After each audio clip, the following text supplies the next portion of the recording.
Muy buenos días. Mi nombre es Juan Camilo Romero. Este es el episodio número 37 y Filosoando. Nos encontramos ahorita en pleno estudio de la formación de la filosofía y la teología cristiana, que aunque van de la mano no son necesariamente lo mismo, y es por eso que hemos estado recientemente discutiendo todas las estructuras de pensamiento, la evolución de los dogmas durante el medievo y principios de lo que es el siglo I, II y III. Habiendo acabado recientemente con la explicación de Clemente, ahora nos vamos con su más importante e influyente estudiante. En la teología cristiana medieval se reconocen a tres grandes pilares, los más sonados siendo por supuesto San Agustín y Santo Tomás. Pero el tercer pilar también es muy importante, este siendo Orígenes. Orígenes, cuyo nombre me parece significa el hijo de Osiris, nace en Alejandría. Es hijo de San Leonidas. Sería estudiante de Clemente y terminaría reemplazándolo como director del Didascaleoin, su escuela, cuando tenía solo 18 años. El padre de Clemente moriría como mártir de la fe, a quien le confiscarían todos sus bienes, dejando a Clemente en una posición de pobreza, de la cual saldría vendiendo todos sus textos escritos por autores paganos. Esto demostrando, uno, que Orígenes había tenido un buen nivel de lectura de autores no cristianos, y dos, que era un hombre que no estaba listo para rendirse. Estuvo dispuesto para vender obras que inclusive podrían ser consideradas un acto anticristiano al ser vendidas, solo para seguir adelante. En su infancia, Orígenes creía fuertemente en la interpretación literal de los textos sagrados, a tal grado que en su interpretación literal del Viejo Testamento llegaría a la conclusión de que debía ser eunuco, o bien dicho, debería castrarse, cosa que haría y que lo llevaría a eventualmente ser negado el sacerdocio. En el año 212, Orígenes viaja a Roma y se hace muy amigo de un viejo pensador del que ya hemos hablado, siendo San Hipólito. En Alejandría, Orígenes ejercería como docente por 12 años. A los 43 años se ordenaría como sacerdote, pero al regresar a Alejandría se le expulsaría, se excomulgaría y se le quitaría el sacerdocio, por el tema de su castrado, ya que no podían haber sacerdotes eunucos. No estoy muy seguro por qué. Eventualmente, un Orígenes excomulgado, expulsado y ya no sacerdote, crearía la escuela y biblioteca de Cesarea, en Palestina, que eventualmente se conocería como su propia escuela, la escuela de Cesarea.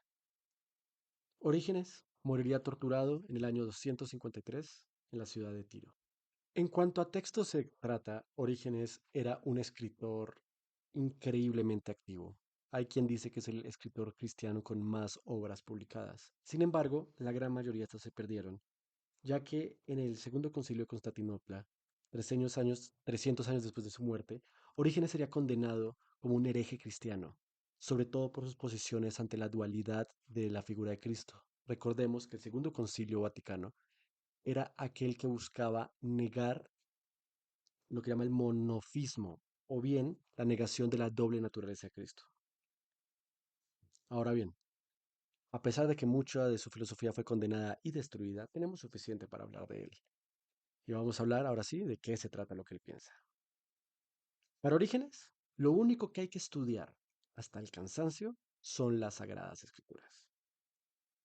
Es cierto que él tomaría mucho de los filósofos clásicos, mucho de Filón y los platonistas, pero para él la filosofía era conocimiento contaminado, ya que no era el conocimiento más puro. El conocimiento más puro solo se podía encontrar a través de las divinas escrituras o la revelación divina. Ahora bien, la influencia de los platonistas y de los estoicos es muy clara en las ideas de Orígenes. Orígenes considera que hay dos mundos, el mundo visible y el mundo invisible. Y también el hombre está dividido en tres aspectos, cuerpo, alma y espíritu. Ojo, en este caso el alma y el espíritu son dos cosas diferentes, el alma siendo física desde un punto de vista más aristotélico y el espíritu siendo algo más, valga la redundancia, espiritual. Ahora bien, a estos tres grados de humanidad, cuerpo, alma y espíritu, existen tres grados de conocimiento, la fe, la gnosis y la sabiduría o contemplación. Ojo aquí, para Orígenes, la fe es el principio y no el final del camino del conocimiento. Continuamos. Las Sagradas Escrituras, de la misma forma que el hombre y de la misma forma que los grados de conocimiento, también tienen tres sentidos. El sentido somático o literal, el sentido psíquico o moral y el sentido neumático o espiritual. El primer grado siendo un grado de interpretación literal, el segundo grado siendo un grado de conocimiento más alegórico y el tercer grado siendo un grado de revelación divina. Si recordamos, Orígenes, al comenzar a tener una interpretación literal, se castraría a sí mismo, después entendiendo que los motivos de castración eran más un motivo, digamos, no literal. Y finalmente entendiendo a un grado espiritual el por qué se pedía este nivel de castración. Eso sería un punto muy controversial en la historia de Orígenes, dado que es muy atrevido decir de la nada que la Biblia, la palabra de Dios, no es literal, sino que es alegórica. Para nosotros hoy en día esto es muy claro, bueno, para algunos de nosotros. Pero en su momento el decir esto era un acto de herejía gigante. Ahora bien, ¿qué es el hombre para Orígenes? Bueno, Orígenes considera al hombre un agente moral libre, un agente moral libre que debe ser enseñado. ¿Y quién es el que le enseñará? Bueno, el gran maestro. Cristo es el gran maestro. De hecho, Orígenes dice que la misión del cristianismo es la enseñanza al hombre, es educar al hombre. Para Orígenes, el paso del significado literario al alegórico de los textos sagrados es el paso de la fe al conocimiento. Primero tienes fe en que lo que dice la Biblia es real, es literal, pero después entiendes que no es real, sino que te quiere decir otra cosa. Y finalmente, a través de Dios, comprendes el significado no solo alegórico, sino espiritual, y auténticamente puedes dedicarte a contemplar no solo los textos sagrados, sino tu propia existencia. Para Orígenes, la fe profunda se vuelve en conocimiento, y el hombre se puede redimir a través de la educación y el conocimiento. De hecho, para Orígenes, todo el mundo se puede redimir. En cuanto a la razón, Orígenes considera que su función es aquella de interpretar y no de demostrar las escrituras. No se debe ni se puede demostrar algo alegórico. Esto en su momento era una idea terriblemente radical. Ahora, para Orígenes, quien se metía con todos, la iglesia también se podía dividir en diferentes niveles de cristianos. Para Orígenes están los cristianos que se atienen a la fe, aquellos que son un poco más perfectos, ya que entienden de la interpretación alegórica, estos siendo los que alcanzan la gnosis, y los todavía más perfectos, que alcanzan la contemplación al entender el sentido espiritual de las escrituras. Sobre Dios, Orígenes es muy enfático en decir que Dios no puede ser considerado parte del todo, ni el todo, ya que Él es superior a la misma substancia. Al Dios ser superior al mundo, no puede ser parte del mundo, lo cual resulta ser cómodo hasta cierto grado, ya que Dios es esencialmente bueno. Y al ser esencialmente bueno, no puede ser el origen ni el creador del mal. Entonces, ¿cómo es que Dios crea el universo? Bueno, eso a través del logos. El logos o el verbo o Cristo es el ser de los seres. Comparte la eternidad de Dios Padre, pero está subordinado ante la jerarquía de orígenes. Dios es esencialmente bueno, por lo que no puede hacer ni crear el mal. Dios crea el mundo de la nada, pero lo crea en imagen y semejanza del logos, no del Dios máximo, ya que Dios Padre no puede ser representado de ninguna manera. Lo único que se puede entender es su verbo, pero el verbo, como habíamos dicho, es coeterno más subordinado. Dios crea el mundo de la nada por su verbo y este es el que está en todas las cosas. El mundo existe en la eternidad, pero está limitado al espacio. Fuera de Dios, no hay nada eternamente incorpóreo. Las estrellas son seres vivos y racionales. El nu y el alma son distintos. El nu siendo el pensamiento, Cuando cae de nivel, se vuelve en el alma. Cuando el alma es virtuosa, se vuelve en el nu, en el pensamiento, en el logos. Pero al final, todo es sometido a Cristo para poder salvarse a la larga. Orígenes era tan atrevido que hasta llegó a decir que el mismo diablo se podía llegar a salvar. Orígenes se enfocó mucho también en el origen, del mal. Como hemos dicho, Dios no podía ser responsable ni en el más mínimo nivel de la creación del mal.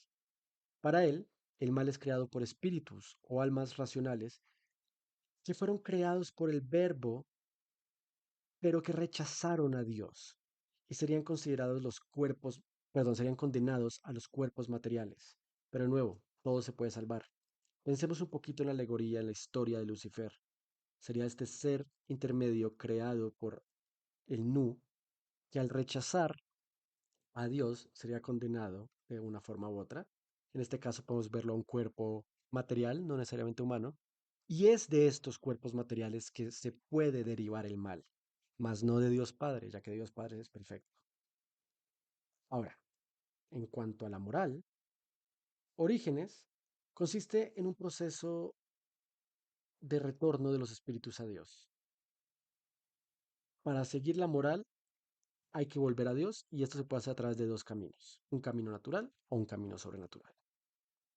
El camino natural consiste en el conocimiento, la autocontemplación del alma. Todo esto siempre de la mano de un comportamiento de ascetismo, en el cual se renuncia a los lujos y a los vicios corpóreos, pudiendo redirigir el alma de lo terrenal a Dios mediante la oración. El camino sobrenatural es la gracia de Dios, quien a través de su luz puede iluminar y dirigir la liberación del pecado a sus elegidos. Orígenes considera que la moral debería dictar el comportamiento de la nación divina, pero hace la aclaración de que la nación divina no es el Estado. El Estado es su propio tema y honestamente está por debajo. Para Orígenes, en pocas palabras, el estudio consiste en no distraerse por lo físico, entender lo físico como una parte de Dios, pero no quedarse limitado a la fe. La fe es una preparación para que después puedas conocer, pero conocer no basta. Conocer es el paso antes de contemplar. Y una vez que te detienes a contemplar, es que estás acabando el camino del conocimiento que Dios ha buscado. Y si logras llegar a contemplar, no solo tu conocimiento es más perfecto, sino que tu misma cristianidad llega a estar más completa. Orígenes, en este corto episodio que ya estoy por concluir, es importante de reconocer si tan solo porque es el paso en el cual dice, la fe no es el final, sino el principio. Dios es perfecto y por consiguiente tiene que haber otros dioses subordinados o otras versiones coeternas de Dios que subordinen y que puedan crear lo malo, lo imperfecto. Y finalmente, las Sagradas Escrituras no son literales, son alegóricas. Y no solo son alegóricas, sino que son de interpretación espiritual. A mí me gusta mucho hablar de Orígenes, porque es un punto que yo de pequeño me preguntaba, ¿en qué momento dejamos de entender esto como literal y lo volvimos alegórico? Anden filosos. Me gustaría saber, ¿hay algún momento clave en la historia, como este punto de rompimiento entre lo literal y lo alegórico, que les gustaría saber cómo sucedió? Los leo. Como siempre, muchas gracias por escucharnos. Es una maravilla poder hacer esto semana tras semana. Me encanta cuando dejan comentarios, me encantan cuando veo nuevos seguidores, ya sea del podcast, ya sea del Instagram, ya sea del TikTok. Me encanta cuando dejan sus calificaciones de 5 estrellas. Espero que algún día eso pueda volverse en remuneración, si no, no importa. El solo ser escuchado es más que suficiente para mí. Les mando un abrazo. Nos vemos la próxima semana.